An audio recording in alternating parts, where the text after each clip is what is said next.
Good evening, and welcome to Nightfall in Amsterdam. Tonight, we are joining a group of mages as they gather for the unveiling of a cooperative project originally proposed by some of the Hermetics and some of the Etherites, um, although they did get some other parties involved as well.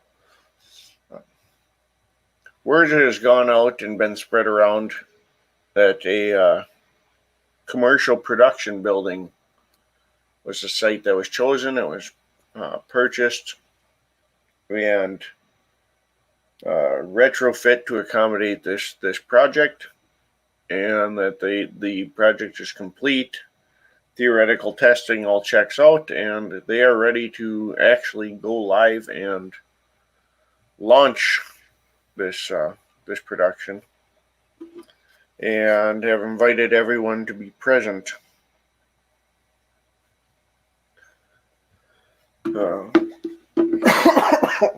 As people arrive, the building is mostly brick, like concrete block and steel. Looks like most of the windows have kind of been shuttered to keep people from seeing in. Almost like blast doors put in place. And there is oddly no guard at the gate or at the front door or anything. The door is propped open with a sign that says grand opening, but doesn't say what else. And a sort of an archway has been set up, almost like a walk-through metal detector, but engraved with symbols and stuff. And people seem to, who don't belong there, as they walk up, they kind of see the sign, and as they approach that archway, turn and wander off. But you do see a number of mages that you've seen at other gatherings who walk right in.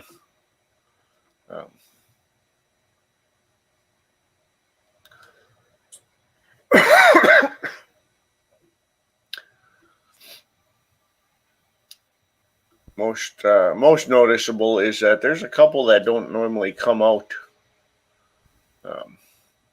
often who are present. As you guys are approaching, you'll notice Eason Kells. He is the hermetic with the golden skin. Walk up with his hands exposed. The rest of him is pretty well concealed. But he walks in just ahead of you guys. And with that, I will turn it over to you guys to introduce yourselves.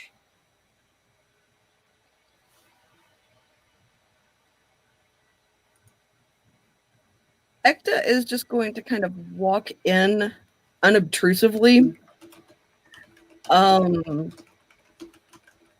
She's in reds and oranges.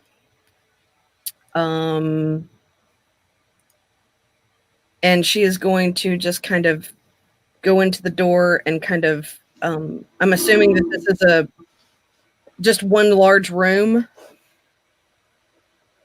There's like a entry foyer, almost like a lobby area, but then the inside doors are propped open as well, into like the main production floor area, which is wide open. They do have some like catered food in the lobby, very done up, kind of that grand opening pageantry type thing. You wouldn't be surprised if you saw a ribbon and giant scissors. It's kind of got that feel to it. Okay. This is probably the first time she's ever gone anywhere and not brought food, but she is going to go take a look at the layout, kind of take note of kind of who all's there, and then go in and kind of hang back on the wall. into the main area and kind of just take in this whole contraption that is, she's kind of excited about seeing it work, or if it does or if it doesn't. So she's just going to kind of hang back near the wall to kind of take in as much of the room as she can. Okay.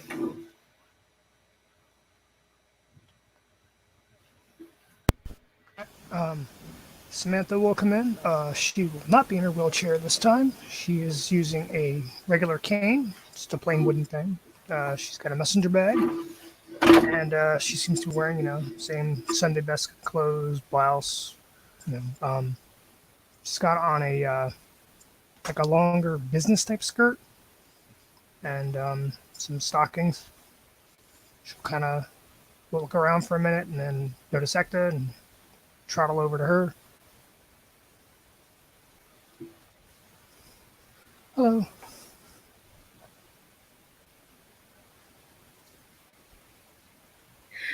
Hi, Samantha, was it? Mm-hmm. Yeah. How are you doing? Better. Better? Better.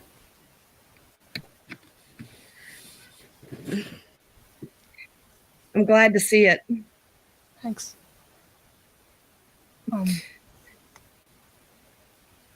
Everything's okay? I didn't get to talk to you. Did you have anything happen after the party?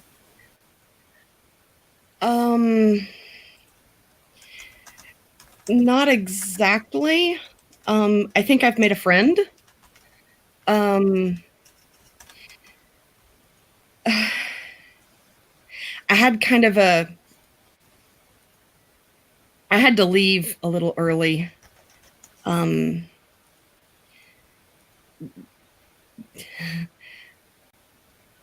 things kind of welled up within, and I just ran. But yeah, I kind of think you might need to check on Miranda. Why? What's wrong with her? She's found someone, but it seems awfully one-sided.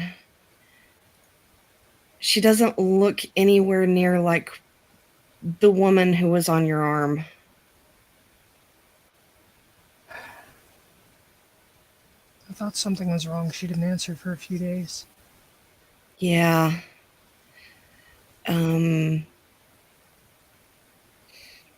She's whatever is happening, she's not noticing it. Speaking of, you'll notice somebody wrapped in a big fur cloak with a hood up over their head walking in. Speaking of which, Samantha will kind of turn and look. This looks like a very real fur cloak on somebody. And it's very big and bushy and probably keeps the person pretty warm. That she usually wears business suits, you said? Yeah. Or little black dresses, or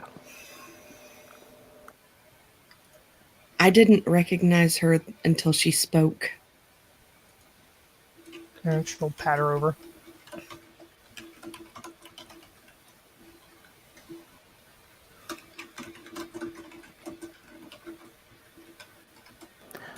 Miranda catches sight of Samantha up and walking. She'll throw the hood back and throw her arms out and be like, "Oh, chica, you are up and walking. This is so amazing. I am so very proud of you. I cannot believe it. Has it really been this long since I have seen you? When did you start walking? I am so happy for you." I had surgery the day after the party. What happened? I do not know what happened with your surgery. It looks like it went well though. See, bien. And as she's opened this thing, you see that she's got on a black corset, an armored skirt, like it looks like leather armor, and she has a dagger strapped to her waist. Are you going to a festival or something after this, or A festival? like, What do you mean? You also notice that the sides of her head are shaved, and her hair is very intricately braided. she's looking visibly upset? What does it matter, Samantha? Did I say something's wrong? No, what happened? All that The most Nothing has happened. I met a man, and it is the most amazing thing ever. And she's gonna pick Samantha up and spin her around in a big hug, happy for her, and then set her down gently. just kind of like hold on to her. Who? Who did you meet? He's he's just a man. He's kind of special, but it does not really matter. Just happened at the party? See, he was with Air to begin with. Uh-huh. I'm very glad that she was not mad at me. Turns out they are related. I did not know that. If things continue like this, I could be her. Uh, how would I be related? I guess a sister-in-law, kind of. I don't know. It's been 2 weeks. Like, have you been I seeing know. this person long, or I have met him over a year ago. And we have seen each other several times, and we got along very well when we have. And then ever since the Halloween, the Samhain, it has just been like magic. Oh, it's so amazing. what? You were with Avalon, right? Before, like, just a couple months See, ago. I was. She left, and I have not heard from her. So, I cannot pine for her forever. do you have feelings for him or something before that, or No, but he has taken such being care of me. I I have grown to love him. it's literally been like 2 weeks. Is the hair part of your heritage or something, or is that? I mean, because it looks Viking. It is baking. You're very smart. See, he is a baking man, so he likes the aesthetics. So I'm like, it's just hair. It grow back. If you want to have my hair like this, I will have my hair like this. Did he ask you to change it? No, You just did it? no. I woke up and he had shaved the sides of my head already, and I was like, okay, I can go with these. He didn't even ask your permission. You just did it? Why would he?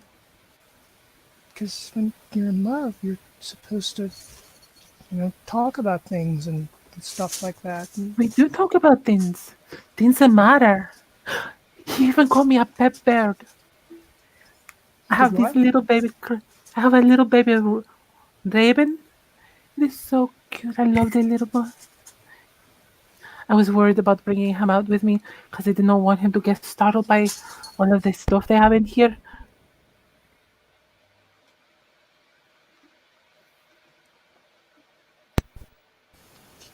Can we, can we like go somewhere and talk about it or something? If you want, I do not see why you are concerned. I am happy. He is happy. Why are you not happy? Because it just seems really, really fast. And you look completely different than how you looked, and it's quite a shock. And usually, that that's not normal. Just that. I thought I looked very beautiful. Do you not like it? And she'll kind of like show off her outfit. It's different. I mean, under normal circumstances, I might like it more, but it just seems really fast considering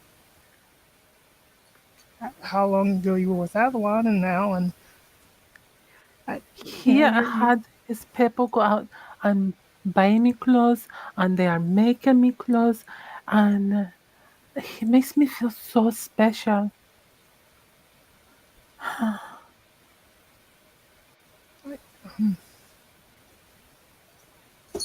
And you met him at the party? Did this all happen after I left? I have seen him at the party, and we agreed to have a dinner afterwards. And we did, and it was very physical. She doesn't blush like she normally would. She just looks sad. Why are you sad for me? Because I should have stayed. Okay. You had surgery the next day. Obviously, you needed your rest. I am not mad that you had to go. Well, I am very happy for you. I didn't know I was going to have it. But, okay, well, we'll sit and we'll talk about it, okay? Once we're done here. As you wish. Okay. She'll kind of just hold on to the hug.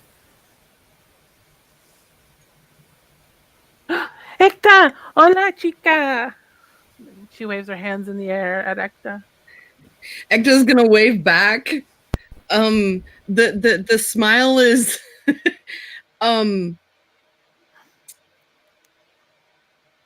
it's a bit pursed.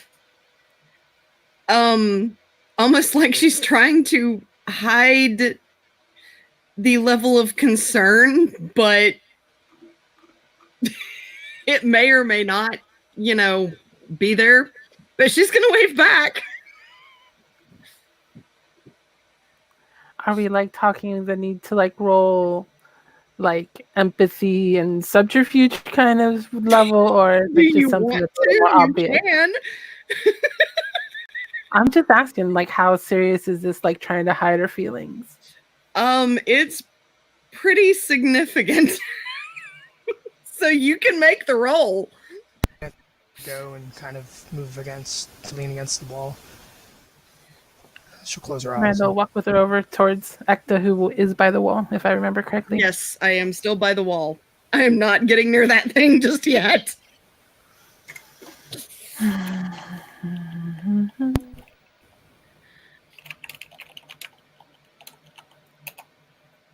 Yeah, Ekta, she doesn't seem to realize that Ekta's hiding anything. Yeah. Maybe she's just too happy. Yep, she is absolutely too enthralled with her regnant.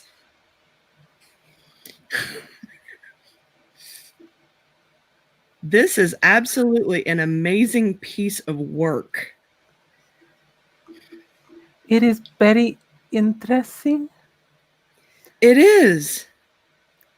I wonder what it does. I wonder if they even know what it does. I wonder if they've even turned this thing on yet. I suppose we will be finding out. Yes, we will. I don't know. I hope we do not have to get very close to these. I do not want to get electrocuted. Yeah, that wouldn't be good. No. Mi amor, he would be very upset if I got hurt.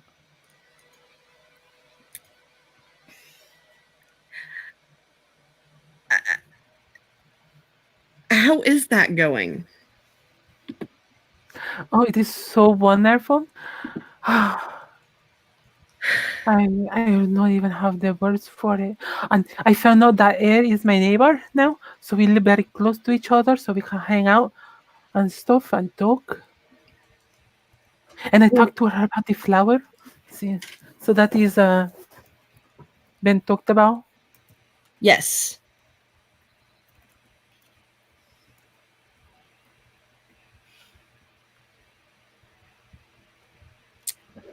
Oh my. And I don't believe I've met this heir. She was the one with the tall gentleman in the nice suit. He had the white hair. And he gave me the flask. She was the one throwing the axes, wasn't she? See, she was the yes sir at the end of the night. Yes. I'm Yes. surprised I even Can remember Aaron that. show up? Yep. Yeah. Can I hear this conversation? If you want. Also, Miranda doesn't look like Miranda that you know. No, she doesn't. None of my business. Typical Aaron response. I am very surprised that I even noticed that she was throwing the asses. I was so loving the music that they had. It was well executed. Someone was Sí. executed. Who died? Who died? Who died? Nobody. Aaron, hola, ¿cómo estás? Samantha will wave. She looks pretty sad. Samantha always looks sad. How's that any different? She's just quiet. Usually she doesn't look sad.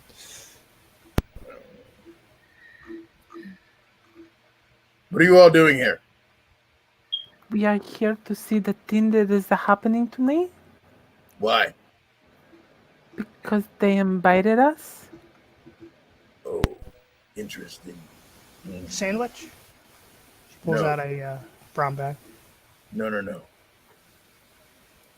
I have issues. Issues? Issues. Need some Imodium?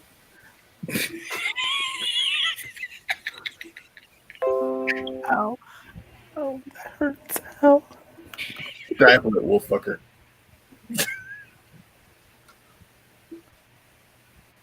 Huh? What?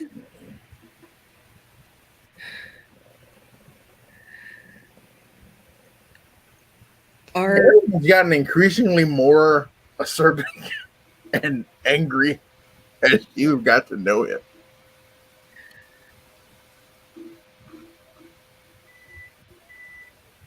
Water? It's wet. Why are you offering me things? I always offer you things. Yeah, no, I don't know why. Why do you keep doing that? Because you usually want things and are hungry. I don't think. Because she's a nice person and she is doing the nice things for you. Look here, Why are you Nick. being mean to her? I'm not being mean. Do you want me to be mean? I can be mean. No mean. You don't want water? What? She poured a bottle of water.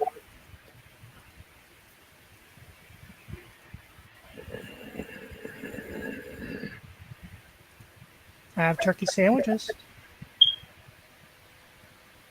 I'm sorry. You're all butting into my inhumanity. My inhumanity has caused me to act inhumane. I just wanted to watch the show. I did not want to bother your social interaction. But you said execution, and I thought, ooh, neat story.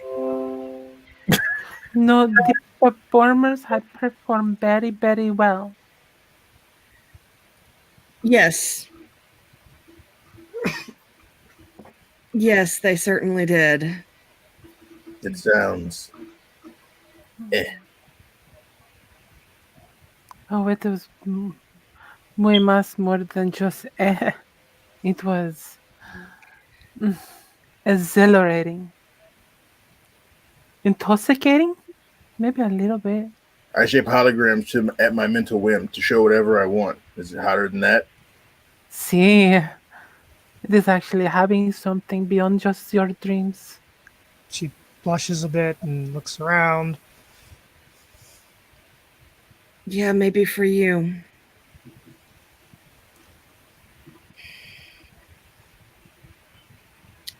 There are unsaid social conversations that are happening right now. What do you mean? I would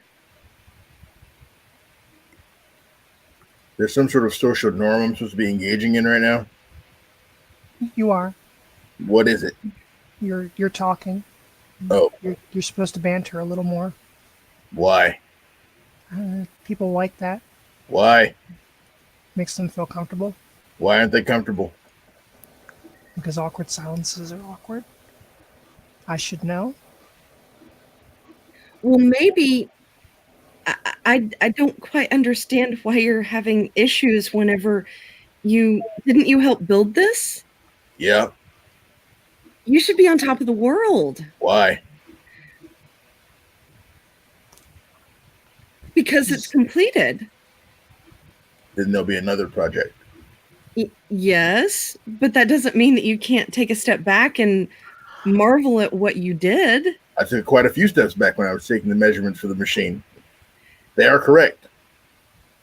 I don't doubt that. I'm just saying that, emotionally or mentally, you take a step back and you're like, wow, look at what I did. My mental process is way different than your mental process. I promise. See, you are worried about me. See, here's the one that needs people to help him. Help me what? Be less of a butthead. What is a butt head? A chulo? Yeah. Somebody who's more jerk than they are friendly? I think he's just more to the point than most people. You're not trying to be a jerk, are you? A what? Okay, so he doesn't know what that is, I guess. I don't know what all these words are. He's like a computer brain. He knows all the words. He's even downloading the Spanish words. What do you mean, like a computer brain? My brain is a computer. I rest my case. But I think maybe he has a virus. Maybe that is why he cannot think straight. I think just fine. And straight is rather limiting. Hot pocket? Okay, now we can talk. What flavor is it? She'll reach in her bag. Pepperoni.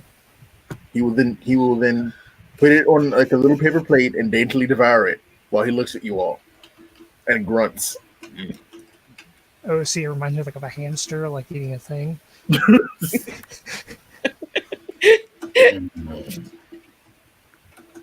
What have you done to yourself? Why do you look different? She has surgery so she can walk, senor. That is why she's different. Not that one, silly. I mean you. You're browner. You're brown like me. Why? I have been getting a lot of sun. Okay. I don't know, man. Even though I've been sleeping during the day, I get a lot of sun, I guess. I don't know. Why are you sleeping during the day?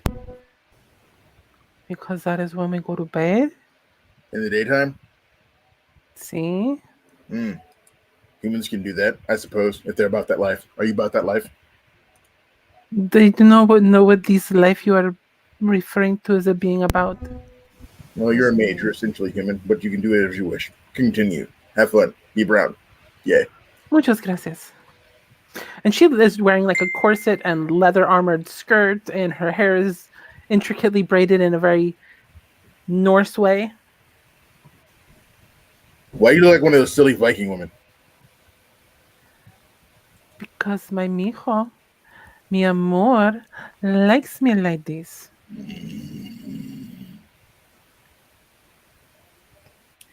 Shut up. You're just a tenant. Sorry. What? Is this a spirit thing that you and Air argue about? Me and Air don't argue. Air says really, really strange things that make absolutely no sense.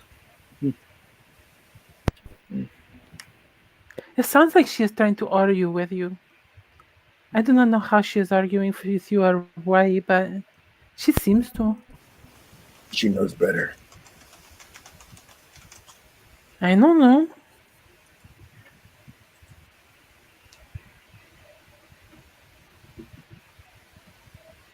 How's your hospital thing going, Aaron? I can neither confirm nor deny the existence of a hospital. Do you need any assistance? I can neither confirm nor deny the existence of a hospital. Do you need any assistance with a thing you can't confirm or deny? If I can't confirm or deny it, I can't accept assistance in it, can I? Okay, well, you have my phone number if you need any assistance with stuff. I usually have it in my pockets. He raised an eyebrow. He simply raises an eyebrow. That's My legs are what? God, he's a jerk.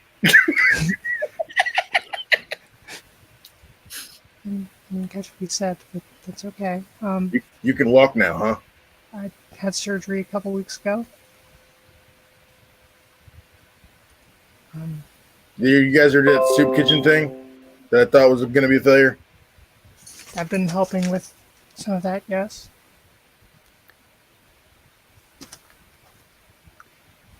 Do you need food? When I need things, I get them. I'm rather self-sufficient. Do you get yourself Hot Pockets often? No, that's what I have you for. Oh, okay. So he That's does fine. need help. He needs you to bring him hot pockets. I can do that.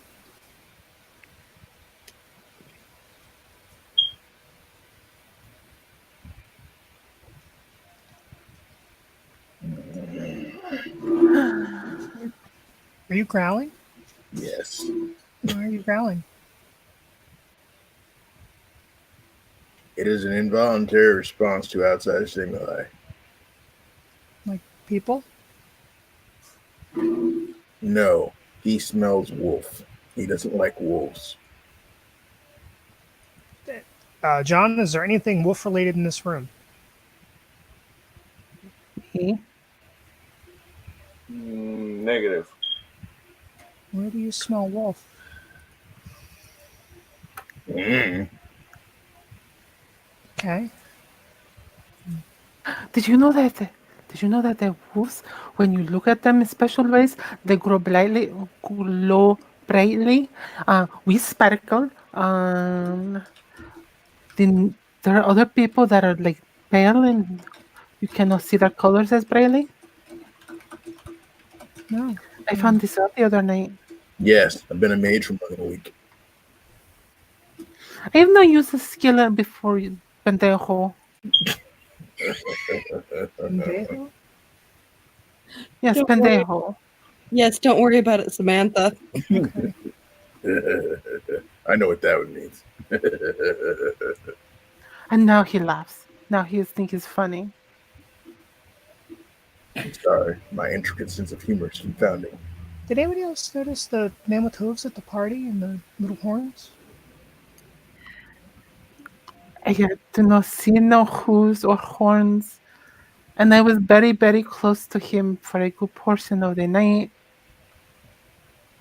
I didn't see hooves, but he was a talented musician.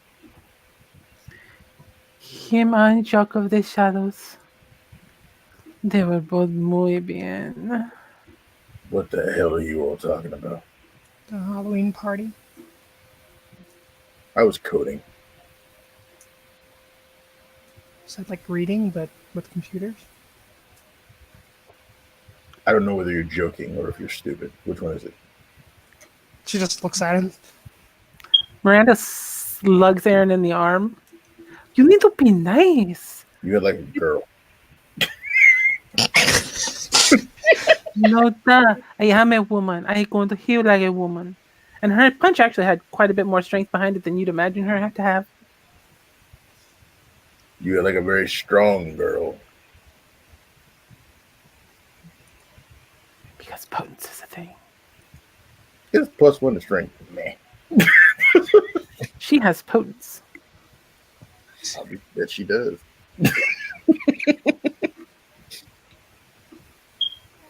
Okay. Well, do you want to tell us about the machine? No. Okay. Will you tell us about the machine? No. Okay. There's a most of the crowd seems to have kind of gathered now into the main room here, and there seems to be a group of individuals that are getting up to kind of present, and one of them, the first one to speak up was excuse me, is Ethan Kells, the Hermetic who had kind of touched on this original discussion. He's got his took off his hooded jacket, and he's standing and actually dressed fairly nicely, kind of a business suit look. He steps up to the kind of to like a central podium area and waves for everyone to quiet down. I wanted to thank everyone for joining us tonight as we gather to, for the first time, go fully live with our collaboration project.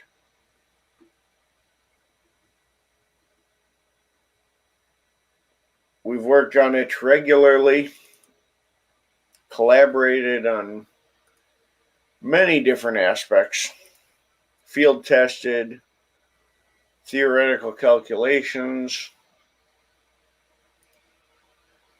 but tonight, for the first time, we will fully engage the device that has come to be known as the World Spinner.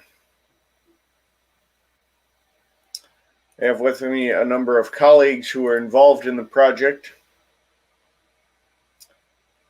As those of you who were present at the initial discussion may recall, this was inspired by a faction who uses some strange techno-mysticism to harness the energy of entities brought from other realms. Our concern, of course, is the lack of stability in such a practice. Blending the esoteric and the scientific together in a hybrid seemed to be introducing too many variables. Certainly, as you get different experts involved. So our approach instead was to have scientific and esoteric components that function within their own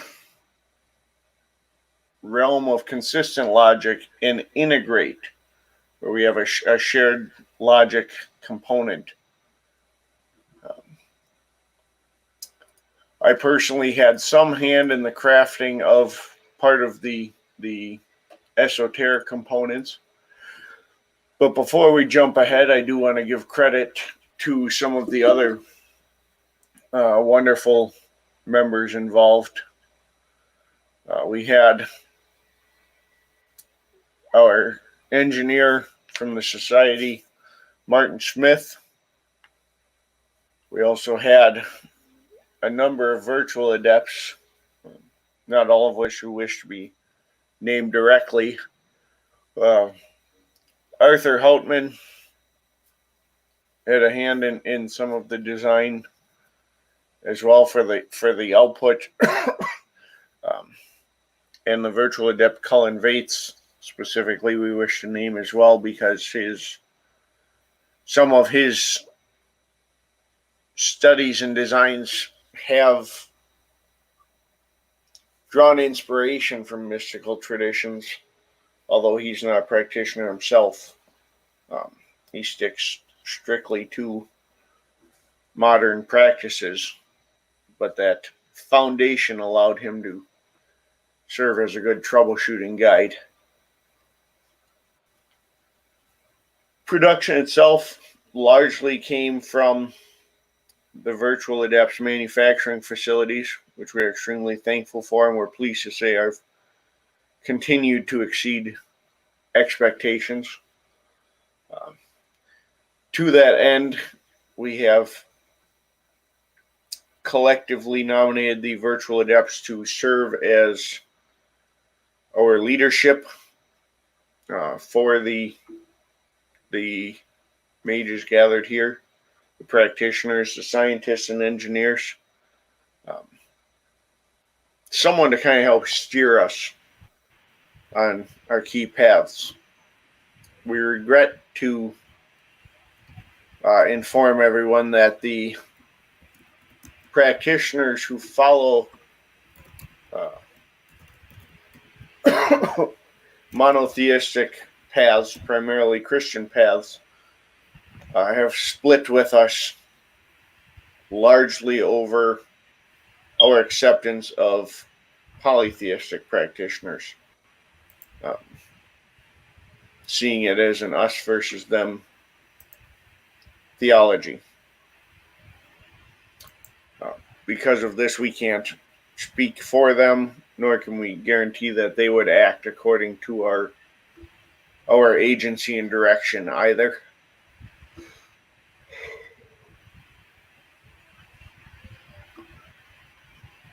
But enough about the politics of it, right?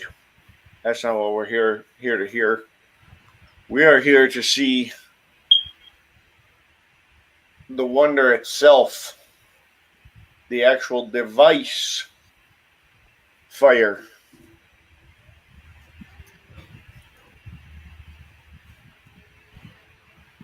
First and foremost is the dynamo itself, engineered by our Etherites, powered by a generator. At least the primary dynamo is powered by an electrical generator. Right.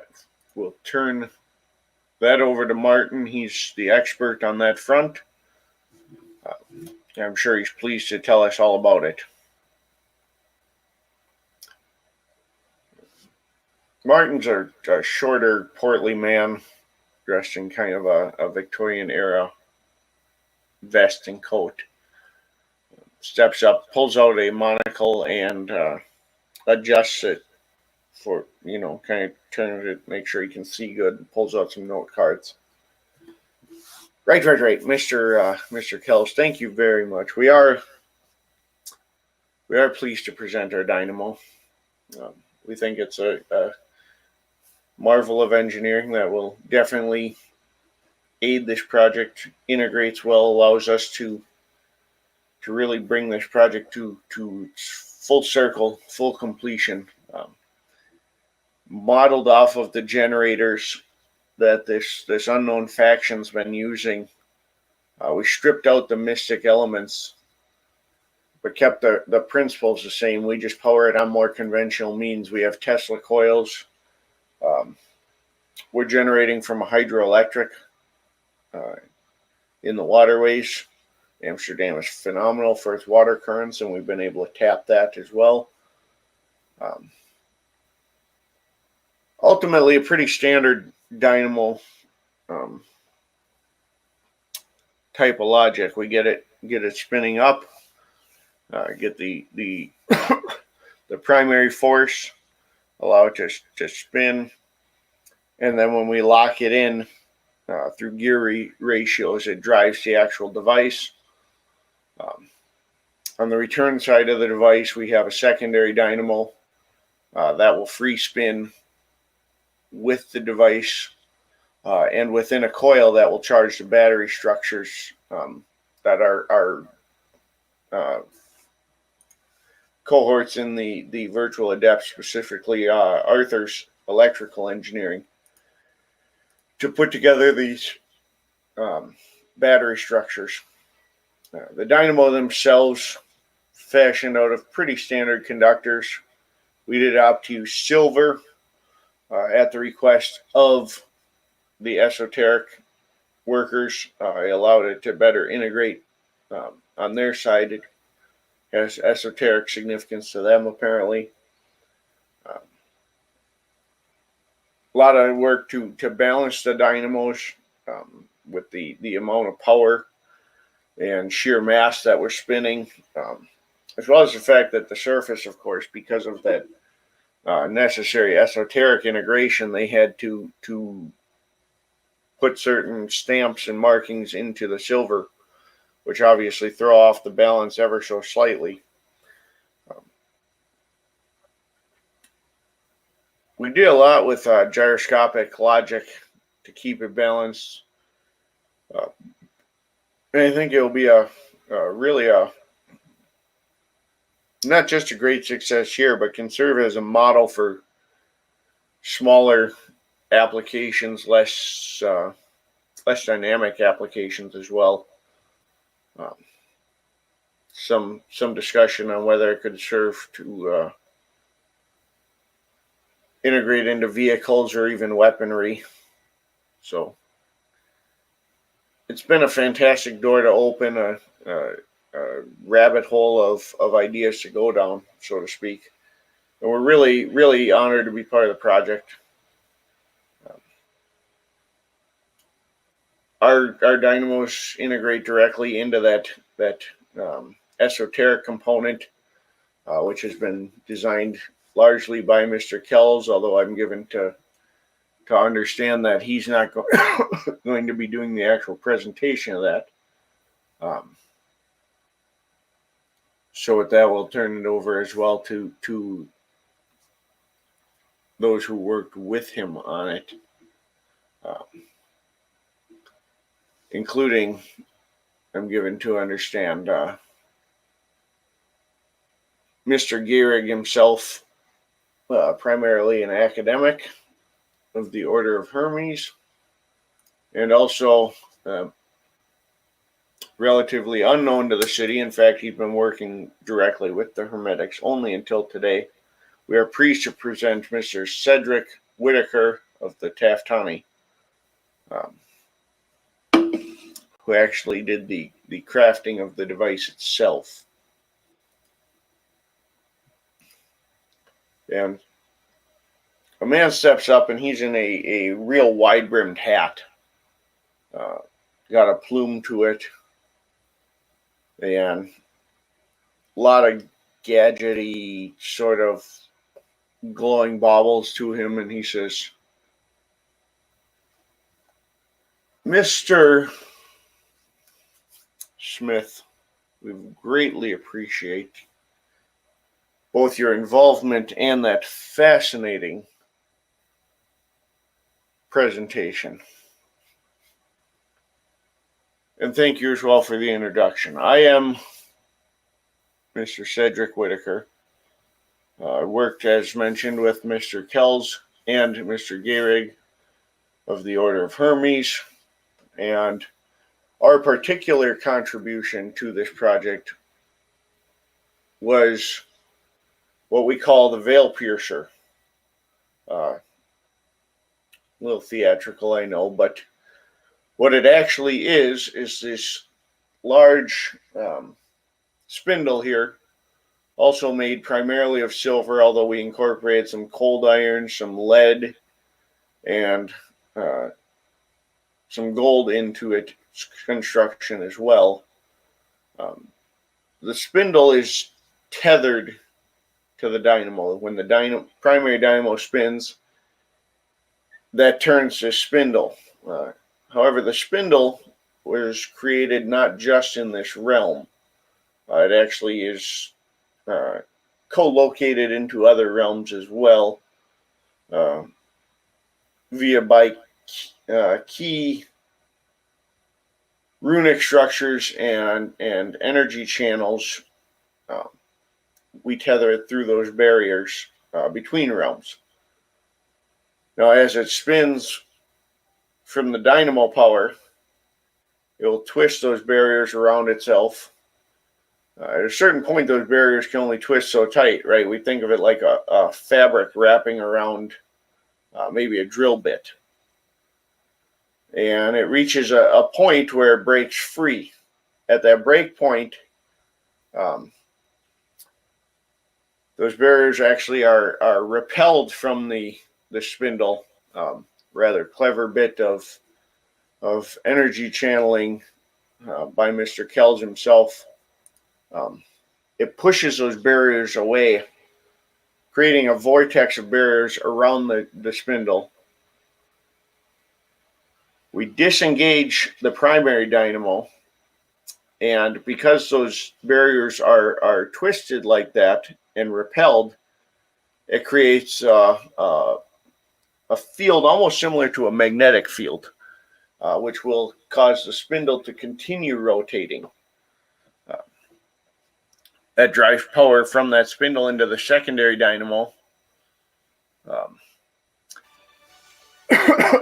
From that secondary dynamo, the power is handed off. And again, now that secondary dynamo is harnessing not just a raw energy like electricity, as the primary was, but it's actually gathering these energies from these dimensional barriers, these spiritual realm walls, however you interpret that to be. We know there's other realms of existence, and there's barriers between them. And those barriers have their own energies.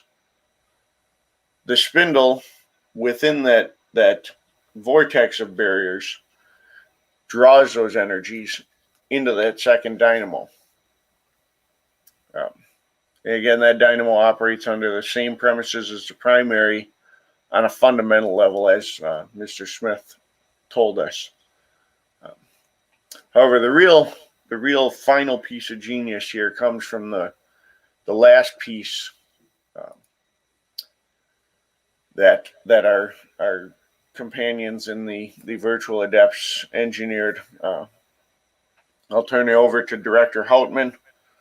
He did an incredible job with this keystone of the project, and his people really went well above and beyond the Call of Duty to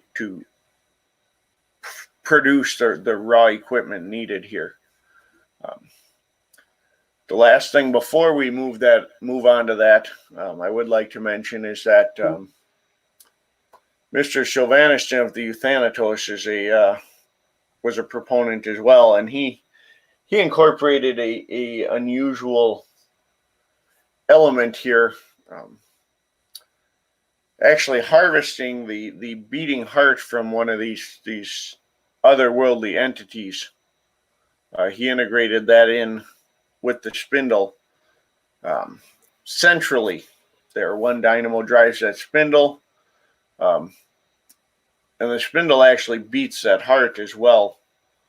And the idea is that will allow it to this device to kind of have a life of its own and operate in perpetuity unless something shuts it off. So once that spindle begins to fire those energies, that actually pulses the heart, which in turn helps maintain that field of that vortex field. Really a stroke of genius. I don't want to know what entity he used or how he harvested a heart that size. If that is something that interests you, I'm sure he'd be happy to tell you. But those details weren't entirely necessary for the project itself.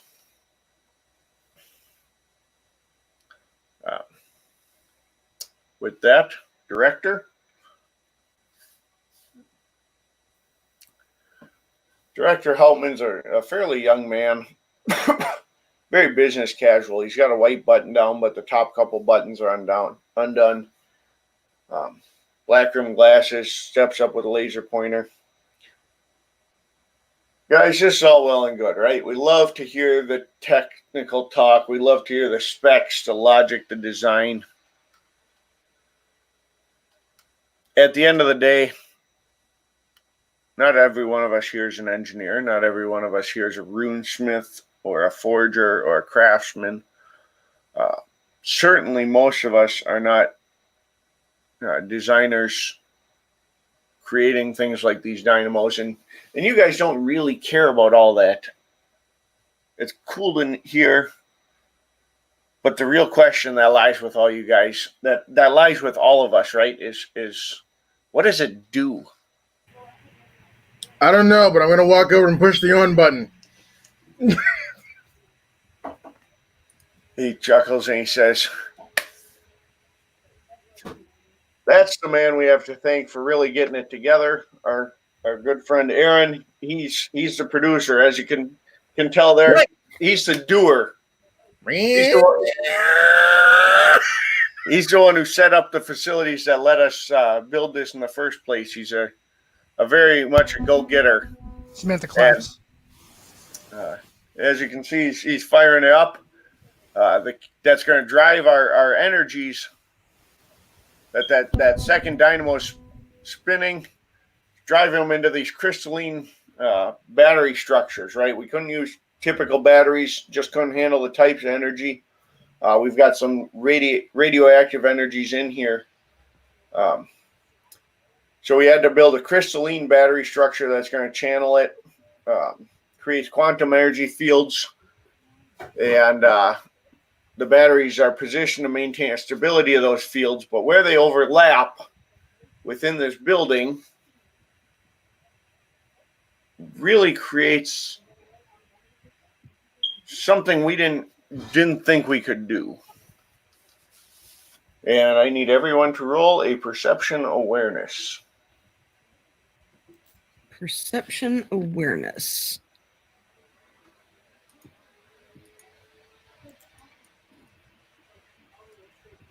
Normal difficulty? Yes.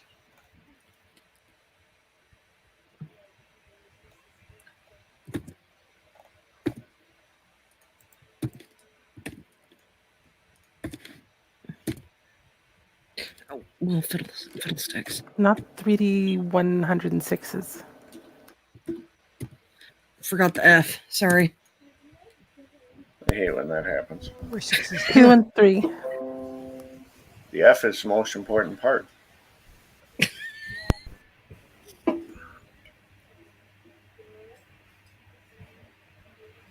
right, 2, 3, 2. What are we missing? I don't think Aaron rolled one.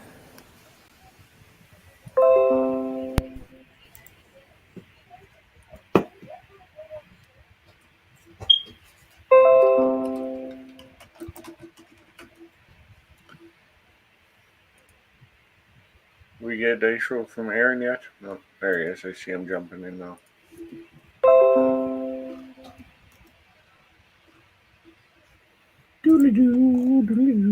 Awareness, right?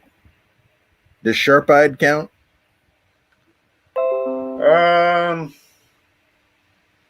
You have prime or dimensional sight up? No. Okay, then no.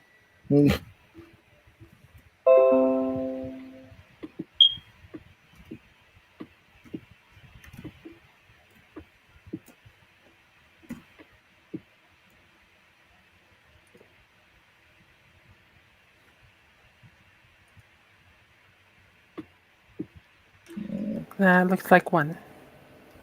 I got a success. All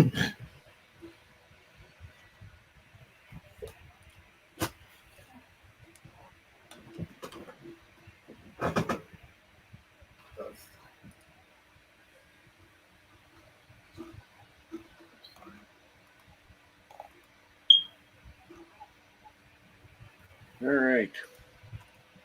Well, since everyone had at least one,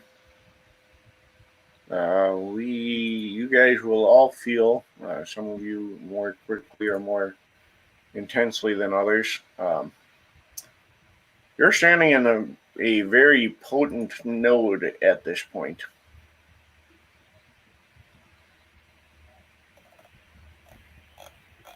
So that's what it does. Cool.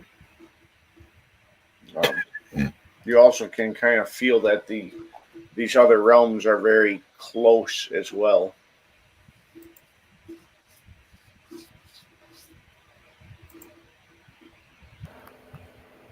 I hope they can keep these other places out. Since they took a heart from something, they may come looking for it back. Or revenge.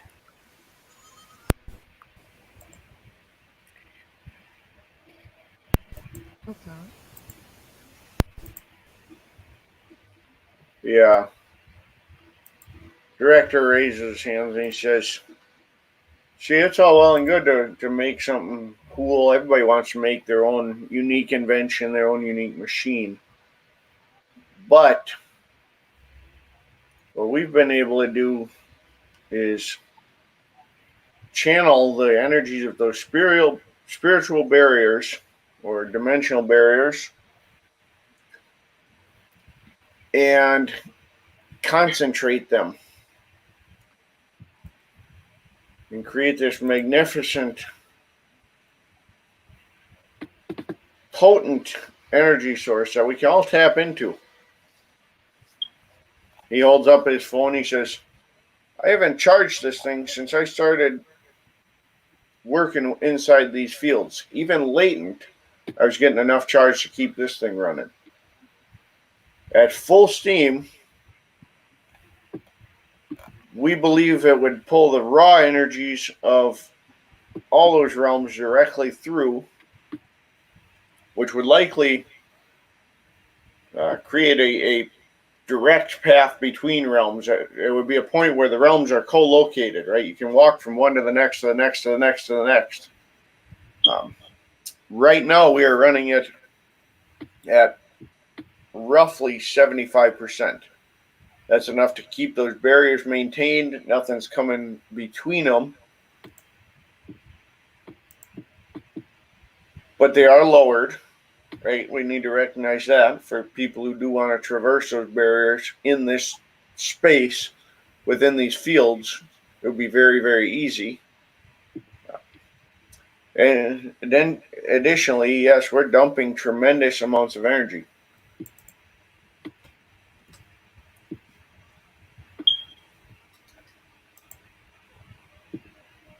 The real key to this collaboration for us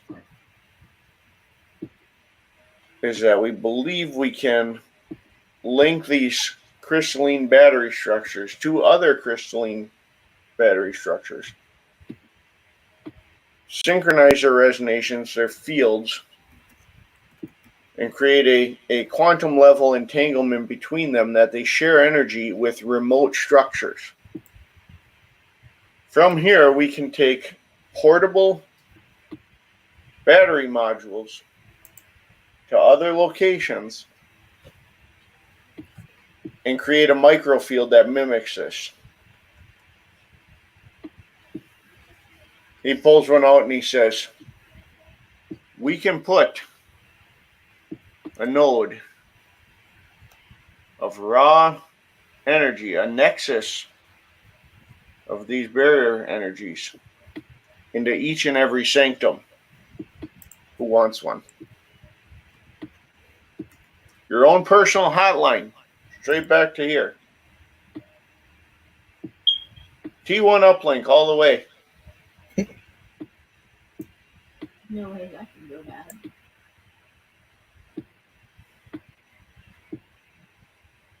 How many of you in your workings would love to have a direct line to a power source? I know I would. That sounds like the hot thing. Yes, sir. You look like I'm going to quickly use a direct node. These uplinks that we have successfully linked already, we've buffered, so you're not running the risk of dumping the full power of this device through your ritual space or your hot tub or wherever you do your workings.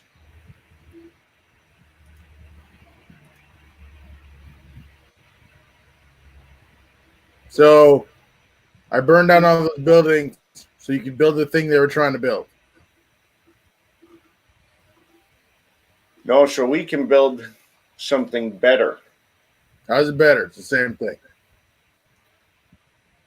Now, see, the problem we encountered with theirs was because of their mystical components being intertwined. Their technology was location dependent because it was built upon corollary spaces. So you fixed their problem. Correct. Why would you fix their problem? Because by fixing their problem, we took their tool and made it ours. Yes, but now their tool that they're looking for is right here. What's to stop them from coming to get it? He chuckles a little bit at that and Couple of fail safes. Do any of them involve you being indestructible? First one is we stripped out the signal pulses. The way they had built theirs, when they generated those fields, it created a pulse link. That's how they were linking their fields. Second, ours is not dependent upon multiple locations. We don't need to have a machine in multiple places to create the generation. We can do it in one spot.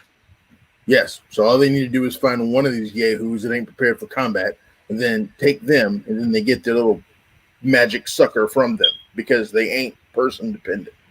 Third is because we had a field agent who did fantastic reconnaissance and excellent data gathering. We knew exactly how their paradigm was built. And if this device is tapped with that attempt to integrate, right? Ours is designed to be practice neutral. You can tap it for rune casting. You can tap it for an engineering design, powering your new supercar, your DeLorean. Please don't take them back in time. I don't even want to think about that paradox. In fact, that's going to be the next failsafe. Glad someone brought it up. But, right, it's practice neutral. It will power any type of working because it integrates them. However, if it's attempted to power a working with that techno-magic approach, which we were able to identify through those symbols and engineering designs, it instead creates a feedback loop. It burns out the user. So how'd they test that? So let me ask you this. Very simple question. I'm excited. Okay, I'm not really excited. I don't do excited. I don't have that emotion. I simply have paranoia, fear, anger, and rage. So let me just be clear. What's to stop them from realizing that they cannot tap it, showing up here, killing as many of these people as they can, then taking a picture of how it works, and then going and building their own after they blow this one up? Because we deliberately designed ours different enough that their practice would not be able to duplicate it. You see, there's involved the direct integration of science and mysticism. Ours does not. Our science and mysticism do not integrate, they hand off. We have a scientific device, it creates an output. A mystic device takes that output as an input. They're segregated systems. My research was meant to help us destroy them, not build their thing better than they did. Well, it's good you bring that up because conveniently, we're hoping you would be willing to assist us with a tangentially related project we're calling Project Firewall. But essentially, the idea is to deploy that response, that feedback loop we have now. We want to be able to deploy it without them having to tap the device. We want to be able to get. We identify their location, whether it's an individual or a facility. Anywhere that this practice is being applied, we want to be able to come in, apply our protocols, and execute a firewall barricade that disconnects them, shuts them down, and executes a burnout, whether they will it or not. So we don't require them to access it.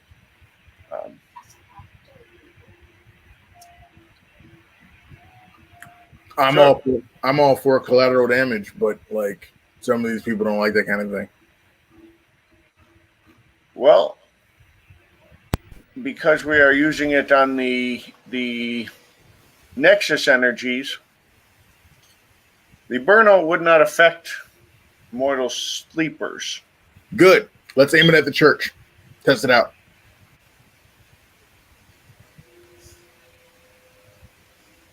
He turns and looks over his shoulder, and he looks.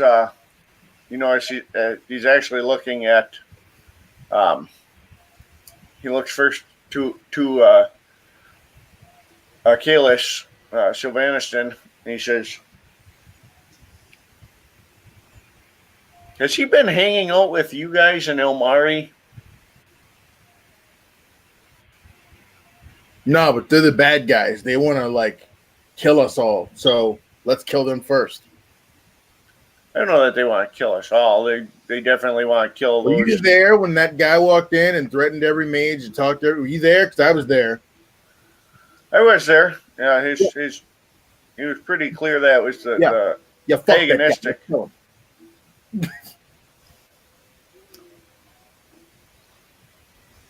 right, well, let's call a vote. Where are the heads of the voters? We'll get some input from the community here. I mean, ultimately, yes, it's been agreed that the virtual adepts kind of are taking the lead on this, but yeah, we'll get some input. Who's in favor of tooling the particulars of the Project Firewall for the preliminary target of monotheistic practice?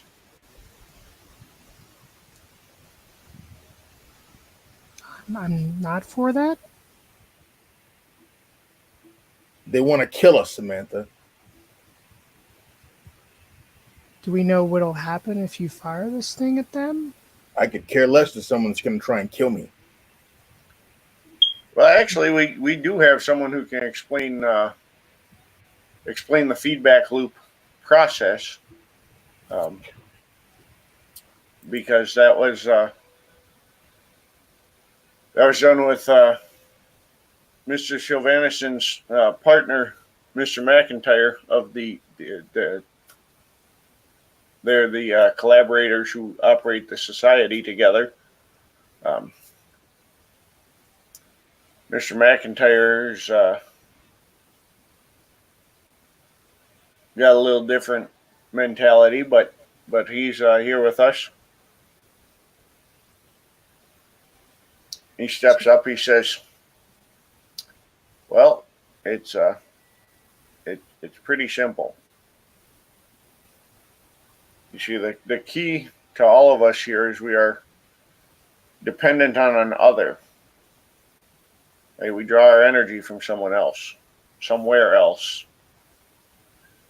Right? Whether that's your id, your virtual persona, your God, your spirit guide. I don't care how you personify it. We get it from some other entity that's connected to us, right? Well, the feedback loop disrupts that connection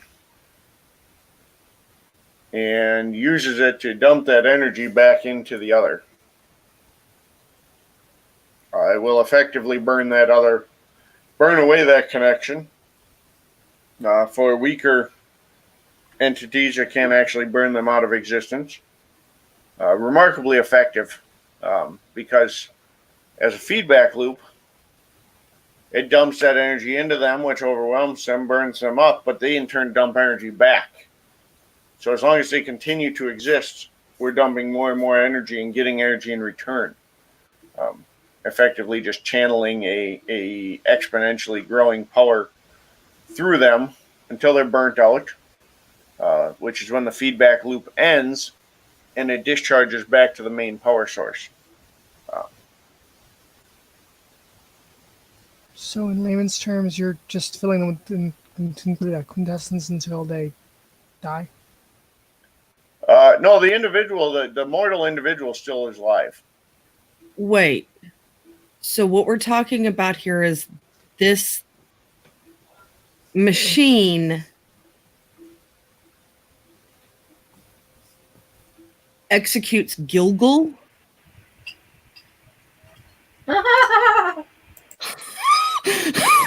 Or am I just completely and totally missing what you just said?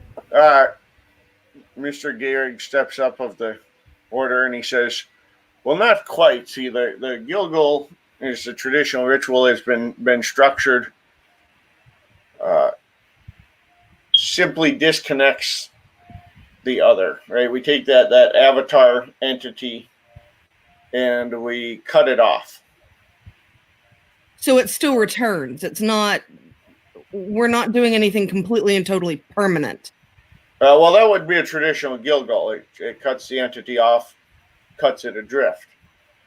What this does is it returns that entity back to its base form of raw energy. So we're returning that energy. The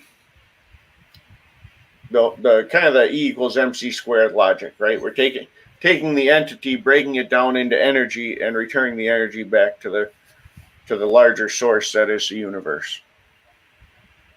So we are killing their magic to taste their magic?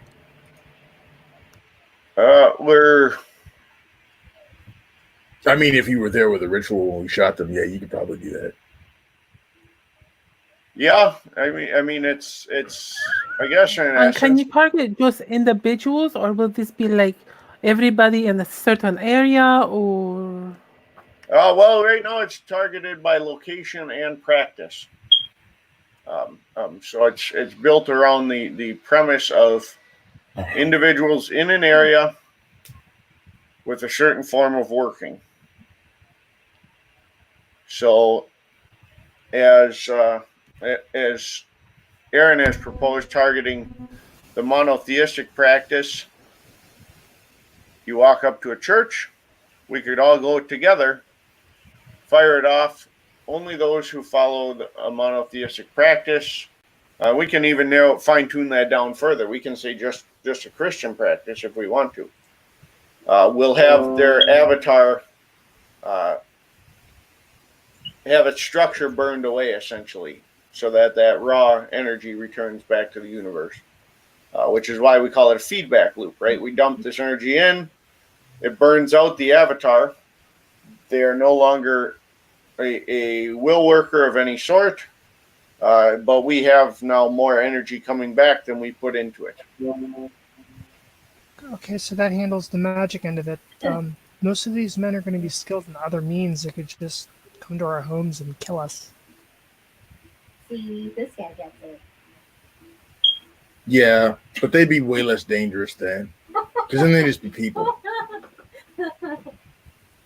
Oh yeah, let's turn the. And to a sleeping body, a person is nothing.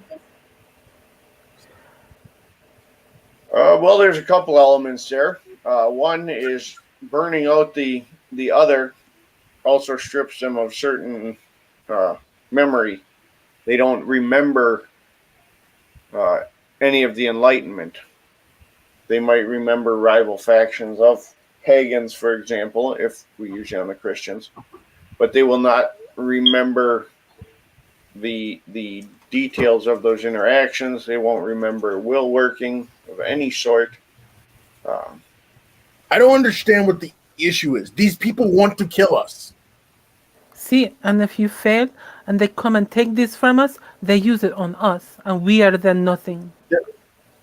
Okay, one, we're not going to fail because I'm not stupid and just going to rely on that super machine over there. There's going to be people with guns and we're going to kill them too.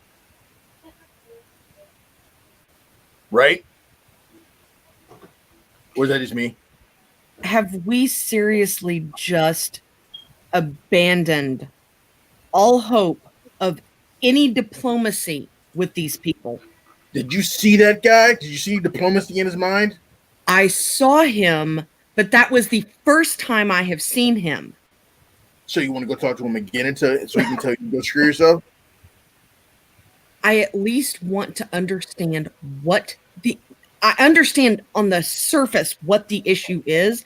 I'm not entirely convinced that surface issue is all that there is. He hates you because you don't think the same way he does. And he wants to kill you.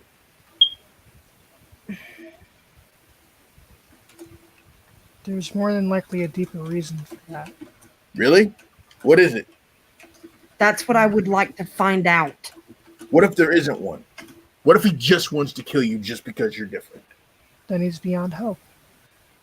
You get to make that decision for all of mages here? No. Do you? Is your personal determination what determines whether or not we are safe? We are not safe. Our enemies are right over there. It's been 2 weeks. And you know what we've done? We've avoided them. But that's not going to, but their ire and their rage and their stupidity is not going to stop. We had this thing called the Mage Wars for a while. Maybe you heard of it. With the technocracy, just because we're different. Yes, and we were at war for 500 years. Yeah, because we didn't have one of these. So that literally gives us the right, but just because we can, to sever an avatar, not to send the avatar back into the cycle, to kill the body and let the avatar go to be reborn and to find someone else so that they may learn. Well, I'm not against killing them. Well, the people that are got a hold of those avatars right now ain't teaching it a whole lot that I find useful. Speaking of the technocracy, if we were to use this, would they catch wind of it? Ain't you heard the technocracy don't care about us right now? I haven't. They don't? We've found very minimal presence from them in Amsterdam, and the presence they do have seems more focused on concerns among the sleeper world. And let's be clear, the VAs have gone out of their way to make sure that those little tidbits that we do have, I mean, let's get it all out in the open. We took over their companies and got rid of their people in lots of different ways. And there's no way for them to sense this going off? Well,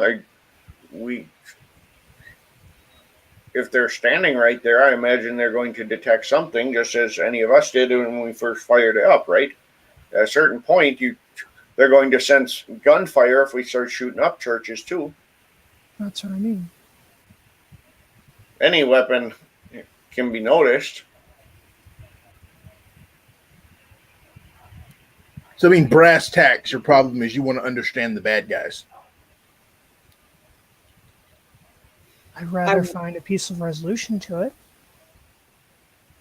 You guys are talking a man walking with a cane.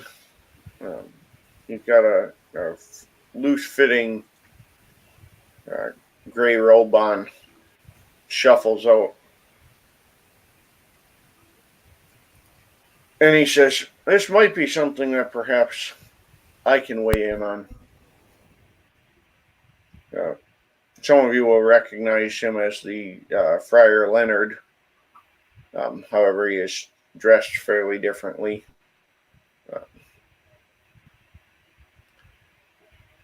He says, I've had the privilege of studying with many of you and hope to study with many more of you in the days to come. But I also have had the advantage of having studied and spent time with some of the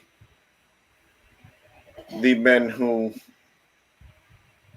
we are now discussing, who are enemies. One of your concerns you voice is allowing that other to be reborn, to see again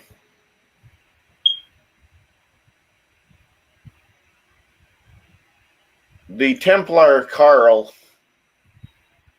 the one who assaulted me and who had me excommunicated. His other has been reborn numerous times. And it has become so refined that it can recall with perfect clarity every prior life. when Carl came in to denounce me and denounce the pagans, that wasn't some modern zealot who just doesn't like the resurgence of paganism. Carl Stein remembers in detail 4 different crusades. 2 into the Holy Land to reclaim it, and 2 more into the Northlands to convert people from pagan ways. He was killed in one of those by pagans. He remembers dying in detail.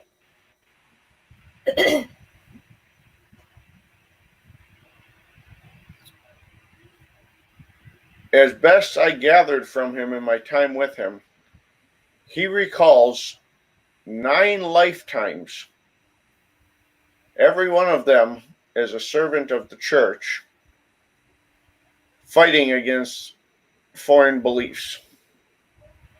He served under Cortez.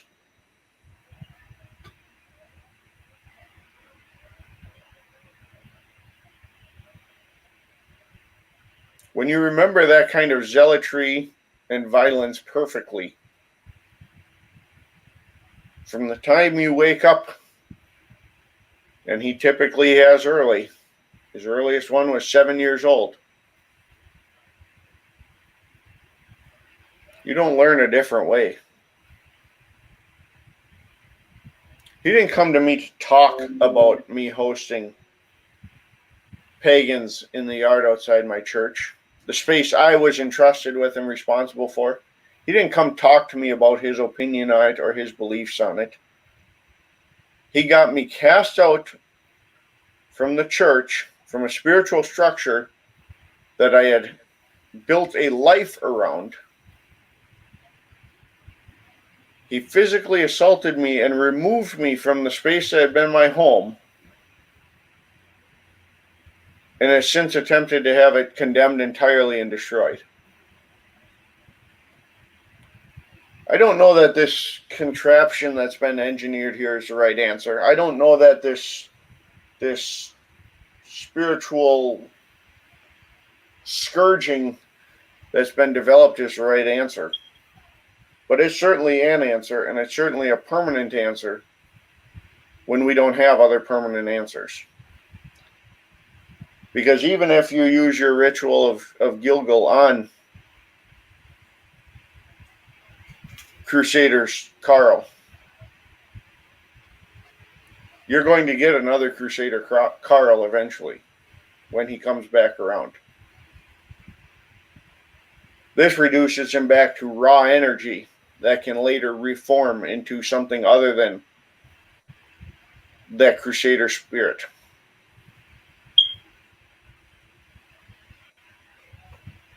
So you believe that he is entirely unredeemable in this form?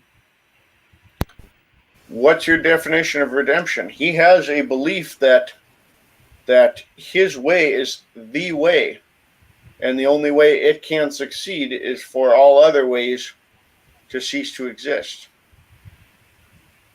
That's what he said. That's a fundamental core of his belief.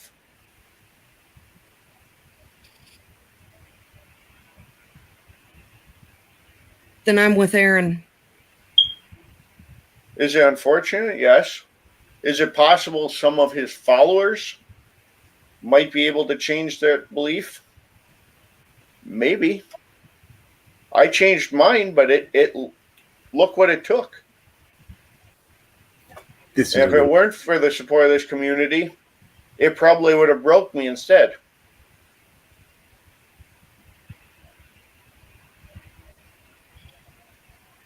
Okay. Okay. Then, yes. Turn it on them.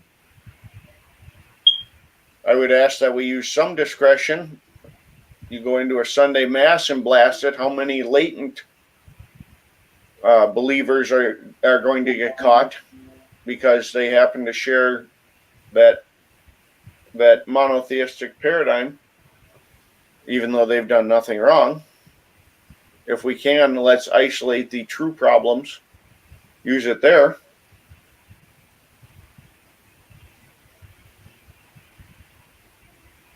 Let's try and identify where he and his followers are gathering for their rallies. Let's not get them at the Sunday Mass where they're trying to hype up zealotry among the everyday. Let's target the actual zealots who are stirring the pot. That's just my 2 cents. I'm not an expert. I was not involved in the machine. I don't know the details of all the rituals and practices. I'm a neophyte to these practices. John, ST person, out of character? Yes. All right, so let me get this straight. Do we understand what's going to happen to the magical landscape afterwards the weapon is used? The area that we hit, does it like turn it into a dead zone? Like in essence, do we kill magic or suppress it for a long time? So that wasn't discussed at all. It's the part that was discussed is that it targets specifically the avatars of individuals. What other fallout might be hasn't been discussed. Aaron considers for a moment, and he looks at everybody, and he says, "Samantha."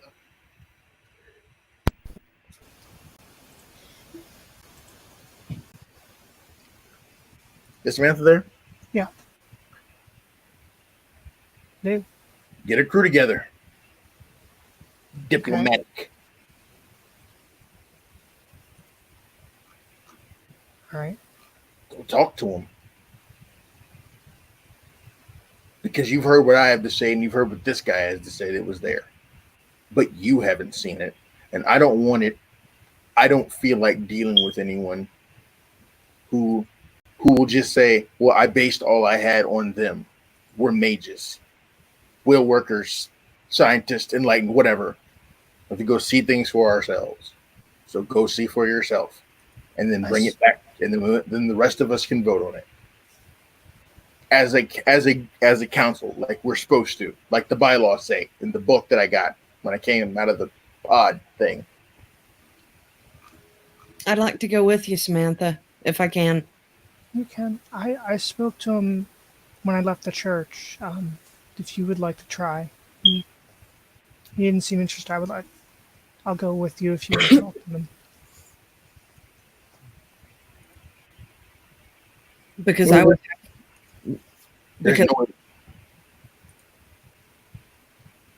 Because honestly, I was halfway considering trying to draw him out from his church just for the sheer reason of trying to speak with him to find out what the deeper underlying reasons were. I was already trying to set something up. It's just work schedule is insane. Okay. Be clear. I don't think it's wrong to kill these people, but that's an untested scientific device, and I don't like that.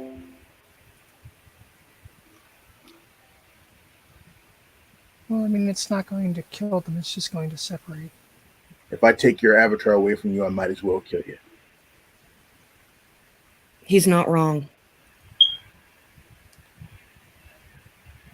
Because half of us don't know how to do anything without it. That's fair. Well, It's actually kinder to just go ahead and separate the head from the body. It's a lot more messy, though. Yeah, but it's kinder. I don't do kindness. we could set something up. Maybe I can quote scriptures outside the church or something. You should work with the council and not try and do it on your own. I'm not going because I'll just pull a gun and start shooting them. That's fair. At least you're not trying to set them on fire. I wouldn't. Dang, ain't worse than that. They're not worth it. Would anyone else like to go? Kalis, this is the part where you talk. It's where you're the boss, right?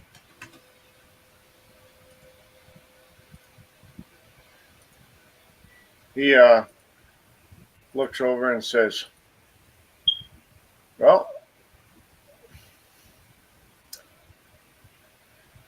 I suppose we could certainly, Crispin and I could attend as well as, given we represent the society, which is probably the largest pagan organization structure. I defer to Ilmari, but I'm pretty sure he would just start murdering people and burning things." I like that guy.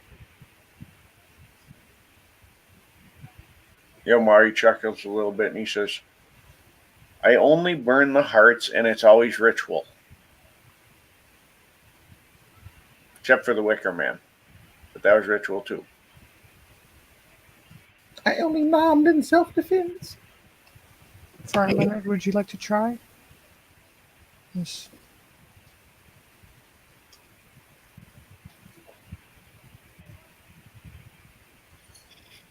Who did Samantha say? Friar Leonard. He looks at you and he goes, "The man excommunicated me and then beat me within an inch of my life and tried to steal my church. Something tells me showing up in the company of pagans, wearing a pagan symbol, is not going to engender support for your cause." I wasn't going to say anything. Okay. In fact, he's probably going to see it as a taunt. I understand your logic that, you use me as an example that it is possible type thing, but he is not going to see conversion as a success. No, I was going to do the turn the other cheek thing. It's in your little book. I read it. I had to. They told me to. Yeah, I tried that with him. Okay.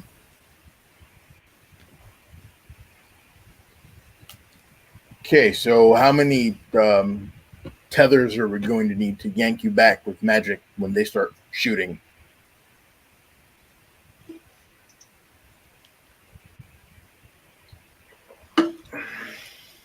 So far it's 3.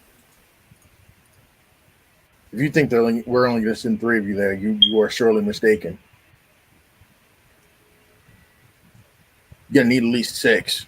3, you guys go talk, 3 people to yank you back, and then 3 more to lay down cover fire where they get you out of there when things go pear-shaped, because they'll probably go pear-shaped.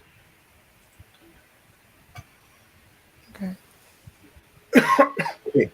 Maybe you didn't get what he said. All those centuries, not just zealotry, but tactics and war and skill and knowledge. Mundane knowledge that will go really far, and understanding of magics that we haven't seen since that time. Magics he hasn't used yet. For that very reason. Logic would dictate that he's sleeping right now. He's probably got a way to hide the magic that we can't see it, that he's building, the defenses that he's setting up, because he's a warrior.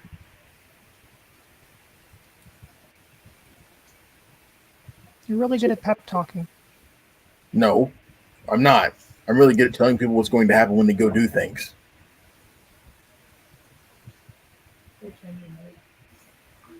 Warrior though he may be, he is likely to come to a rather violent end. Yeah, but he doesn't care because he knows his soul's good. He's probably going to, choke you to death with your own entrails. Well, his own entrails when you rip them out. He's a man of dangerous ashes is what he is. That's what Surtur says. I don't know what it means. Okay. We could shoot for a week from now. Give us time to plan. I'm down with that. You have 3 volunteers here, and anybody else who wishes to come.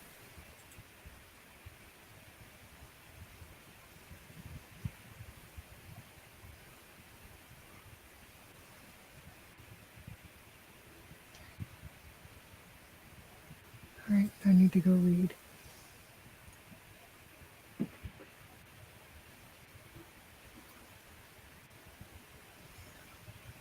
It's good to see you up and moving, Samantha. Thanks. Yeah, you'll be able to run when they start shooting. I haven't gotten that far yet, but maybe in a week I will.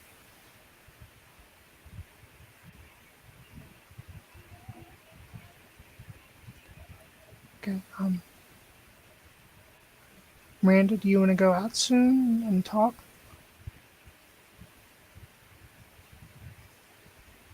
If that is what you want, chica. Okay. All right. She will hobble out.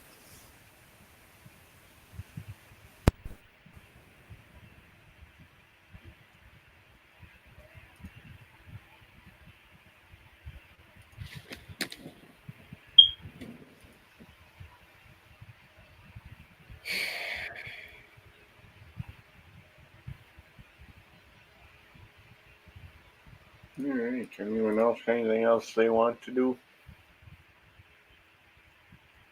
Or are they just kind of milling about and making plans? Yep. Pretty much. Miranda doesn't like the situation at all.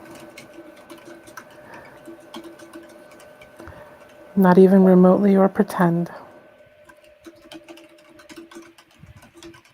Aaron does do something creepy, though. He does say, blood for the blood god.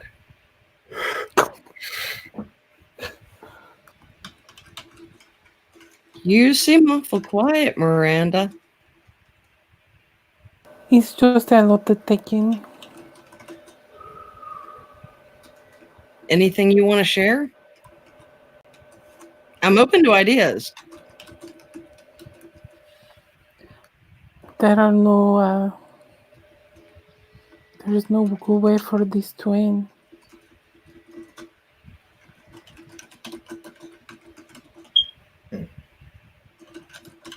I fear that there's no good way for Carl to end, regardless. It is all going to be smoke and blood. That's one way.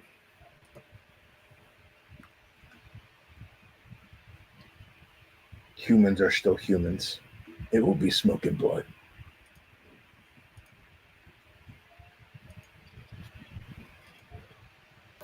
I think he is right about that.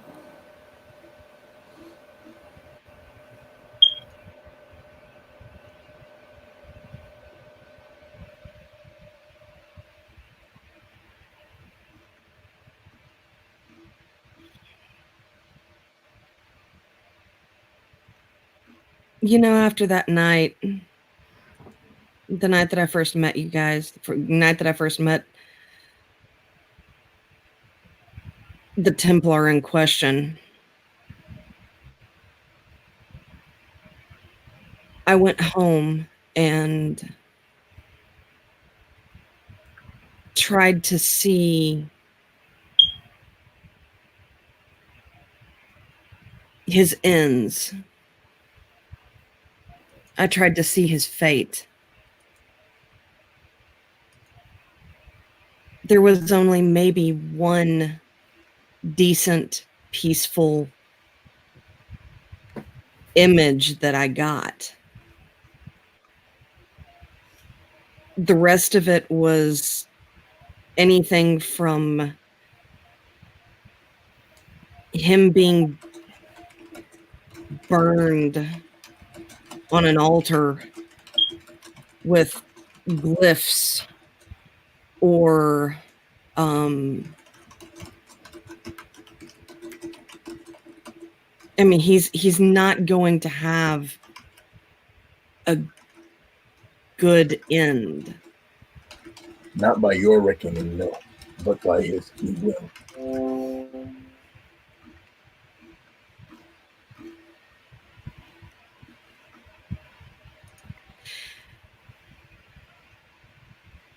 That did not sound like Aaron, by the way.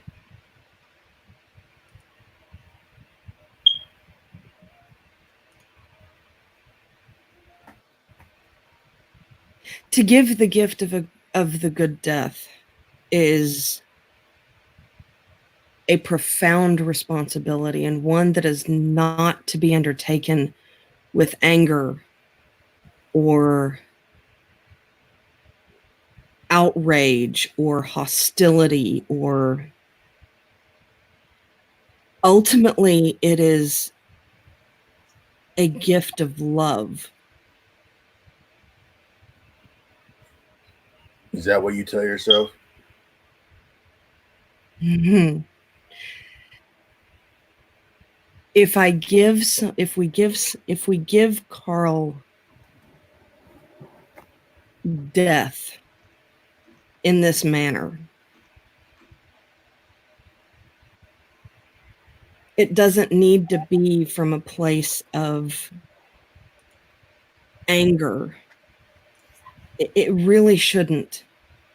That's a quick way down a path to insanity.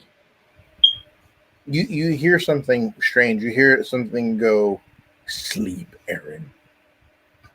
And like Aaron kind of cocks his head and rolls his shoulders and he listens to you and he goes,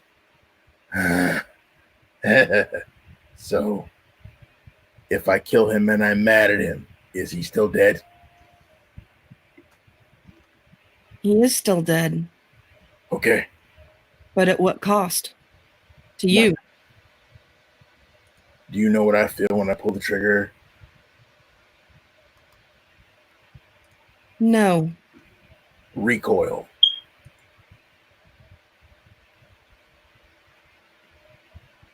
Hector's gonna cock an eyebrow. I guess I can be what?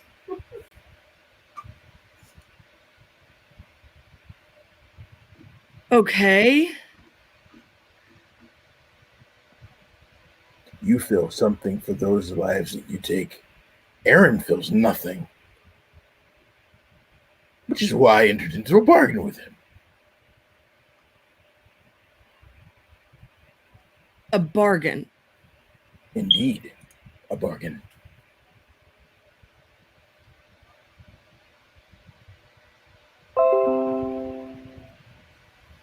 Why would you enter into a bargain with him? With Aaron? Yes. He's unique among you. He was made and not born.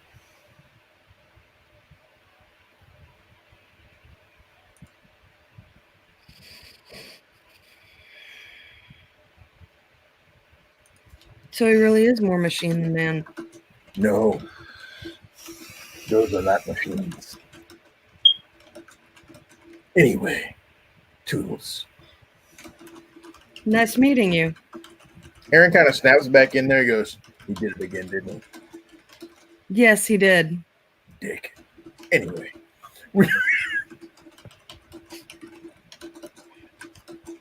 Just try and protect the people that are doing the talky diplomacy thing. Because I cannot do the talky diplomacy thing. No. Each of us have our strengths and our weaknesses. Mine's fire. Really good at fire. As a strength or a weakness? Huh? I think the answer is yes. See, very much I so. believe the answer to that is yes. Yeah.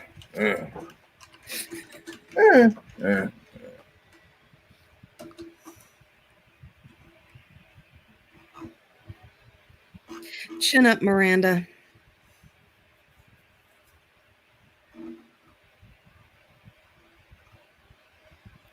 Things will come as they are meant to be. They have a tendency to do that. You should cast the stones.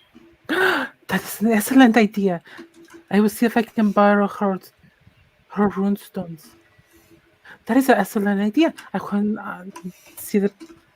I don't know why I don't think of that sooner. You are brilliant sometimes, Aaron. I know. And so humble. It's all the preservatives from all the Pop-Tarts.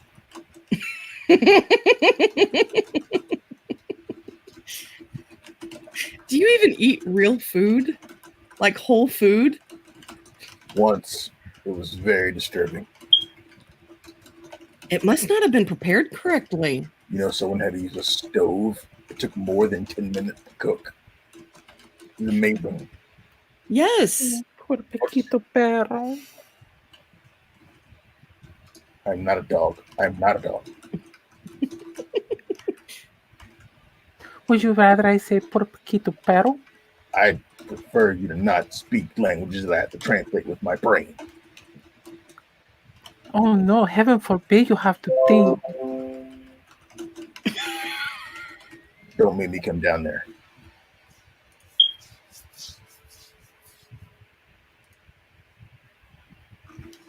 There. Oh my lord. Sorry. He wants me to do some terrible things. I'm not going to do that. That's just no. That involves liquid. No. No. What about this? Did this make you feel better, Senor Aaron? And she turns and she pulls her cloak aside and shows her very well-shaped body in a corset. I'm not impressed. He is, though. Congratulations. At least we could keep him quiet on our side for things for a little bit.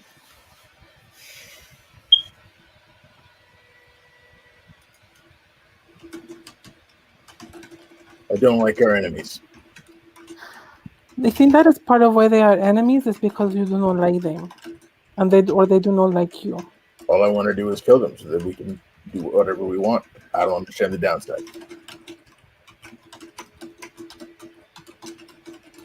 The downside, it is that there are still people who maybe stuck over in that area with them who may not be bad people after all. They are just scared and following him out of fear. That sounds like a stupid personal choice. I don't follow people I don't want to. You are also a rare individual. But many people follow other peoples out of fear. I mean, so we're And if we can talk those people who are only following out of fear to leave the area so that he can be dealt with without too much collateral damage, I mean, that would be the most better choice. They'd still be mages, and they'd be part of the mage community, and they'd be lemmings. What use are they to us? They can learn that they do not have to live in fear. Who's going to teach them that? No, I ain't got time for that. You got time for that? I don't have time for that. We as a community have time for that. Using a royal we. You got a lot of followers or something? I do. Sweet.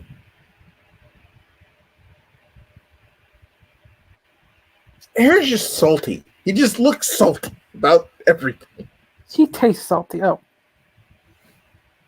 Sorry, wrong, bad word. Bad choice of words. My bad. Pardon me.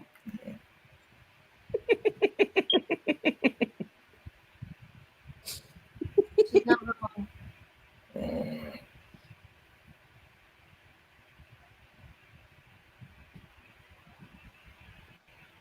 I think we're done, John. Are we done? I think we're done. Yeah, I think we are. All right. So you guys just kind of finish up your discussions and head your own way. Yeah. Pretty much. Everyone else is kind of making their way out as well, and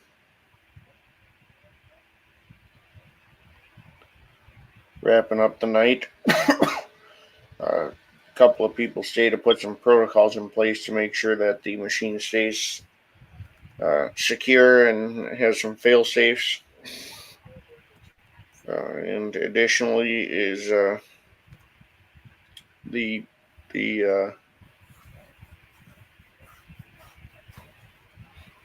anyone who wants to can stay and gather some energy as needed. John, mechanically, does a person still need Prime 3 to access the device from afar? No, because if they are carrying one of the keystones, it is also a wonder that serves that function for you. Because the keystone is a Prime 3 correspondence 3 device. This uses a lot of time. That's all I wanted to know.